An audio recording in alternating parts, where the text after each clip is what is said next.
Okay, here we go. This one has a different look to it.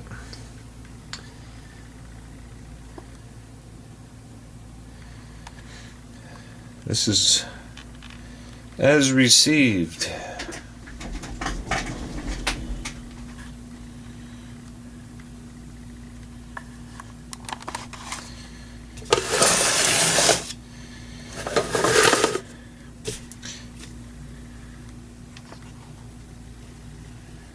A little ugliness and corrosion. There's a story that goes with this one.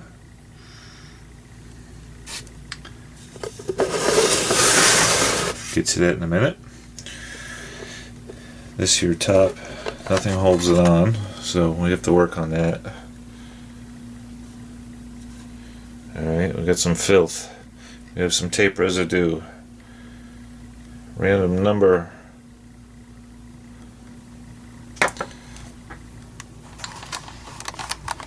More corrosion and nick. This clock was in a flood.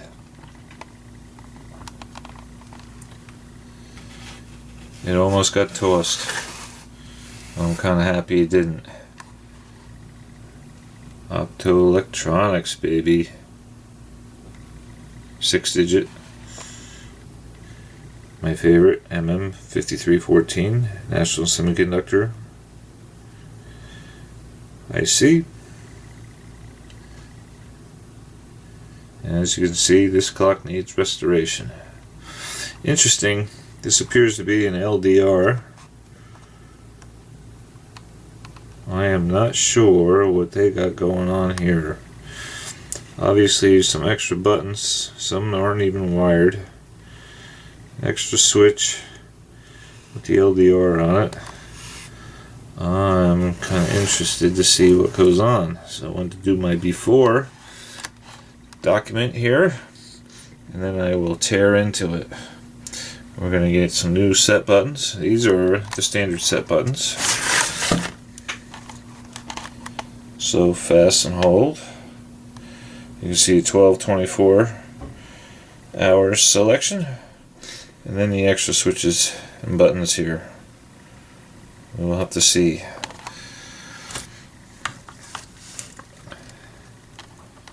Corrosion doesn't look too bad on the board, so we should be able to save those, which was my hope in getting this.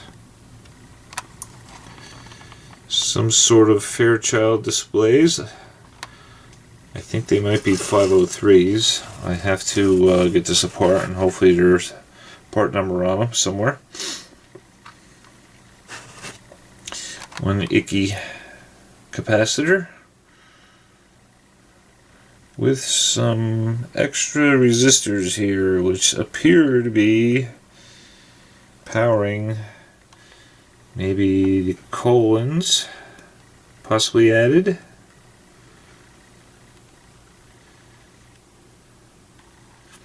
The red plexiglass is in great shape, so this will all clean up, polish up, figure out how to mount the display board a little better, figure out how to mount the top, and interesting old power adapter, probably like 9 or 12 volts or something. I like to run these at 9, these circuits. 9 volt AC. By the time you rectify it and filter it, end up at 13, 14 volts. A lot of these circuits back in the day, the designs you find in a catalog seem to recommend a 12 volt AC transformer. And it just runs the circuit way too hard. By the time you rectify, filter that, you're up 18 volts. That's just putting this chip at the max. The components are stressed. LEDs, resistors, what have you. So if you're playing with these clocks with this chip in it, just reevaluate your supply voltages. Yeah, I forgot to mention, the clock works. Missing a segment on the one display, as you can see, so may end up having to replace that. Hopefully it's just a bad solder joint. but there's a little problem with the power adapter. I got it in the outlet and you gotta hold it sideways, twisted. You let go of it, it goes out. So there's something with the power adapter. But other than that, the clock works somewhat. Right? Cool. Alright, marked the location of some of the extra wires. I'll figure that out. Cut them off. We got mud. Interesting here. Display board is FND 503. Come around to the front. And indeed, Fairchild.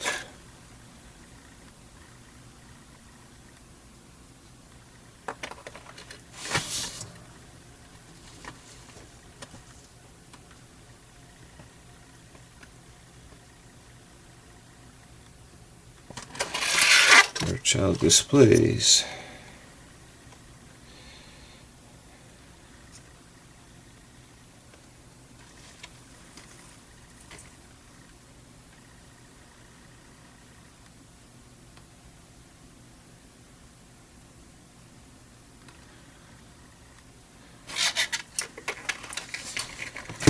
And looking at the board here, the white stuff, at first I was a little scared, but it appears that the solder flux is what has turned white.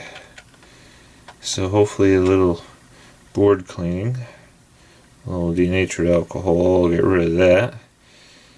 And no spit shine.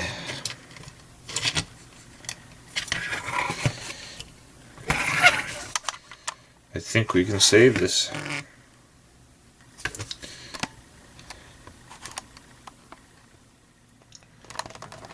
Okay, moving forward, I added a couple pieces of white acrylic that I had laying around. This is perfect for this project.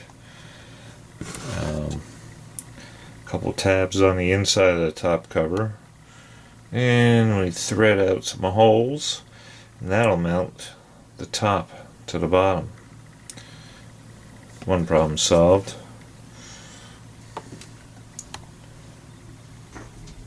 We have a display out. Here's the board. FND 503.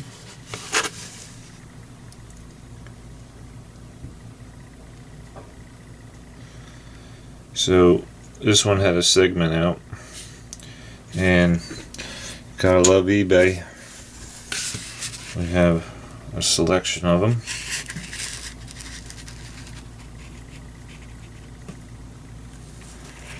So hopefully we have one or two that work and some extras for spares for the future of this clock. I like spares. And I've done some cleaning.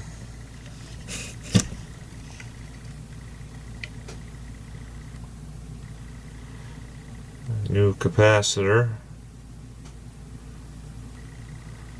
And I was going to change these Molex strips, but you know what, this thing was working. So sometimes I draw the line at, if it ain't broke, don't fix it. This was underwater. My first impression was maybe I should just change those, but maybe they're of a quality that aren't led to corrosion. They don't look that bad. So this thing's working. I'm not going to change that. Could just put a modern IC socket in, but I like to try and keep things the way they were originally built. And the only thing left, put a display in, fire it up, make sure it works, put it back in the case. That's it for now. Something interesting I noticed working on this one. A little deja vu. Check this out. The Optoelectronics 5314. clock hit the same time frame.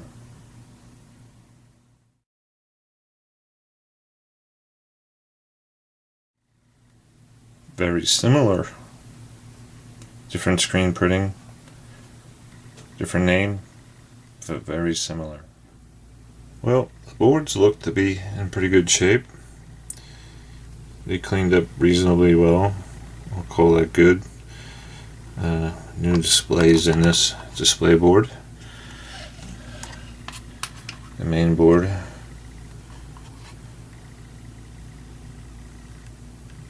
Very nice for being underwater. There was a trace that was cut for one of the options that the prior owner had installed. So I repaired that. And I'm not going to go with any of the options that were previously installed in this clock. I'm going to go bare bones as intended originally in the original design restoration here. So there'll be a few extra holes in the back cover that were obviously drilled in the past that will be empty now. So just the basic functions: set, fast, slow, and hold, and the 12-24 hour option will be available, so I'll keep that. But off it goes together.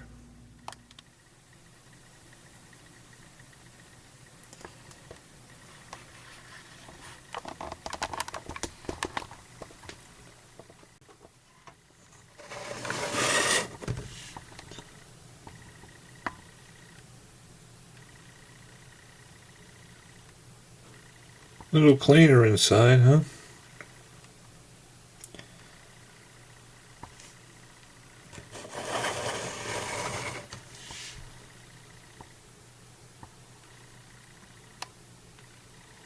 The interesting thing is there's nothing really that holds the display in.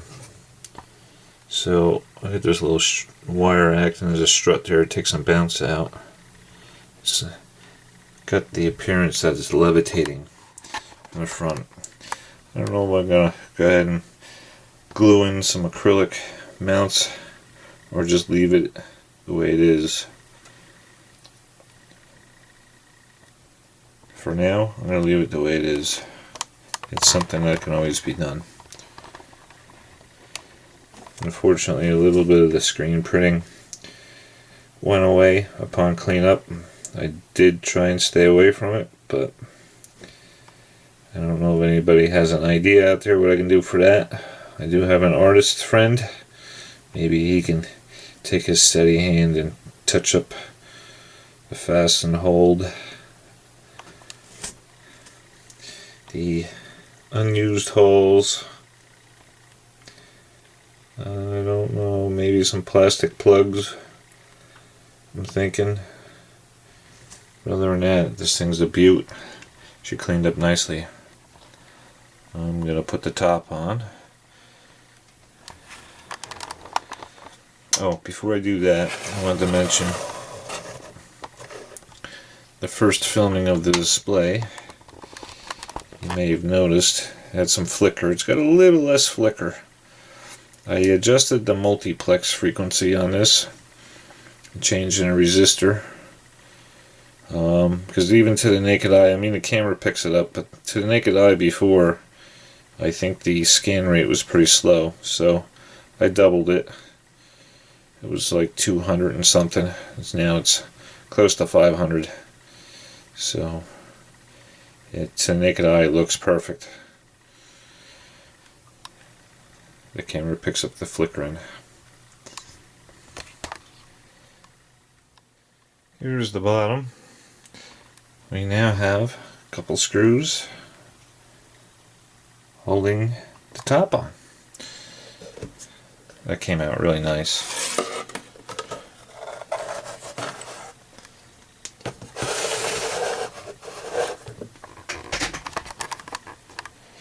So it's a unique colored cabinet, the red and the white.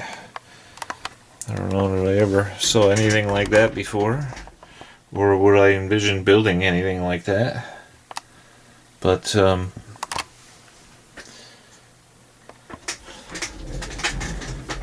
You can bring it out Christmas time, right?